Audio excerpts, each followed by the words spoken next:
Today, a filing revealing he's dissolved the social media giant's entire board of directors, except, of course, for himself.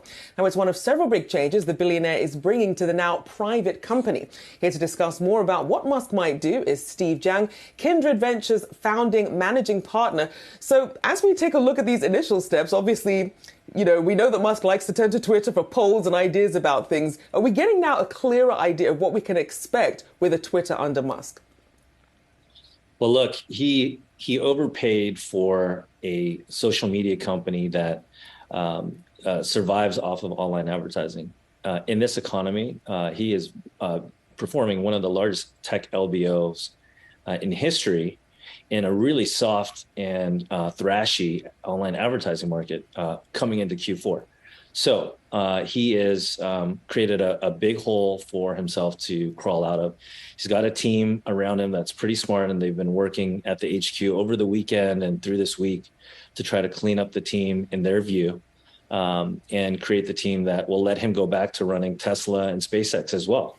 So he doesn't want to do this full-time long-term. So he is in a crash course right now inside of Twitter, probably. And, from what I'm hearing inside is that, there are a lot of junior people that weren't exactly senior executives that are getting uplifted. And as you've seen, a lot of the senior people are out. Well, you're the perfect example, Steve, because that Steve Jiang is verified, 40,000 followers. How much, sir, would you pay for the service that is Twitter and the verification? And if it's not the subscription model, how else does he build this into a company that can reemerge as a public company in 5 years or so? Look, I mean, on the topic of monetization, no one wants to be fully online advertising supported, whether it's, becoming a marketplace and selling goods between supply and demand, or whether it's creating subscriptions. That's the future of all of these social platforms. You look at what Facebook is doing. The reason why they're getting hammered right now is that they're investing like a startup would in a totally new area that has a 5 to 10 year story arc. For Twitter, I think monetization is not just about the blue check. It's about subscriptions around data analytics, creator, publisher, media tools, community follower management. All of these things are sort of out there as third-party services, but they're not good. Twitter doesn't have a robust API anymore. So bringing all that back in, creating an actual developer API for media to use, for Web3 companies, for media streaming, for all, like the Reddits, the Discords of the world, even the Shopifys of the world. They have such a huge opportunity. It's incredible. If you think about media, Web3, media streaming, all of these, they were some of the innovators 10 years ago in these areas. You're right to bring up Vine. TikTok is essentially a better version of Vine. You think about Reddit and Discord, that was Twitter's opportunity as well. And, if you look at the history of all social platforms, all these community services, if they succeed, it's because they eventually become a marketplace. Twitter has not crossed that chasm. They are not a marketplace yet. You don't go there to sell products. You don't go there to buy products. You go there to talk about them, but then you move off. And that's a huge opportunity as well. Yeah, they want to become this X app, almost like WeChat, some say. But you didn't answer the question. How much would you pay for Twitter? You know what? I would pay $100 a month for what I do. Venture capital, early stage venture capital, we find founders to back through Twitter. They come find us through what we talk about.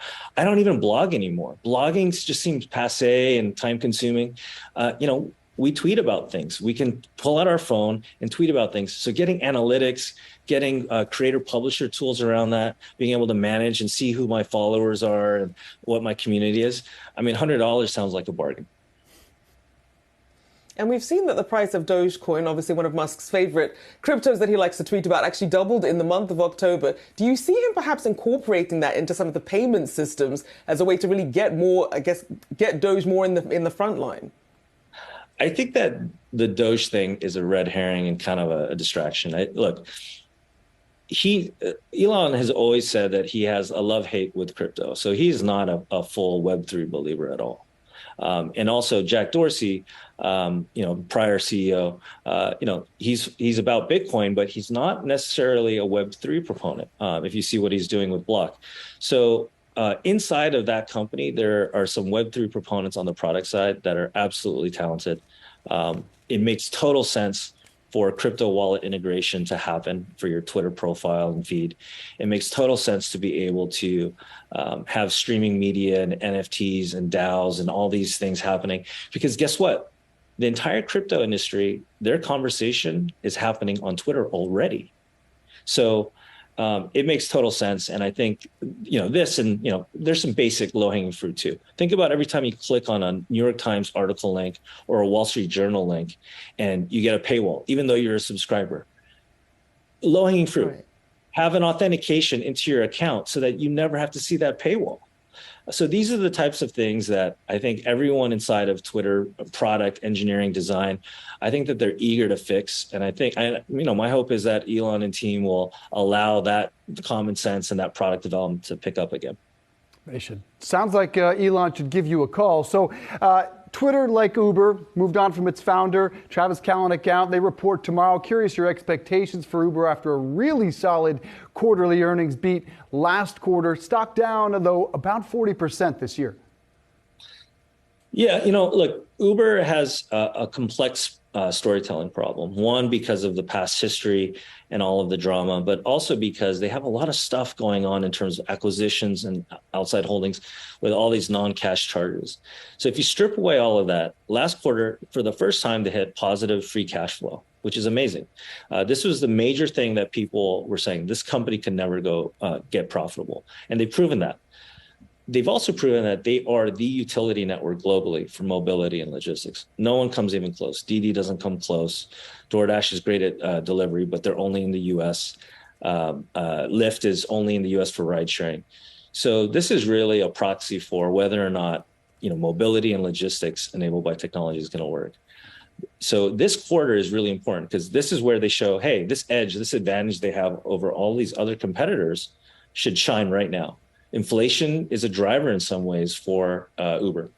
People want to go back to work. They want to earn more. They want to drive on the ride sharing and delivery side. This is very unique to Uber. So we'll see the numbers tomorrow. But my expectation is that Dara and team are pushing very, very hard for profitability to continue to show that. And they're going to be leveraging and really extracting value out of this dual network that they have. Yeah, I'll be really curious to hear commentary from Dara on ads, both on the app and the tablets testing in San Francisco and Los Angeles. Steve Jang, great stuff. Appreciate you being here.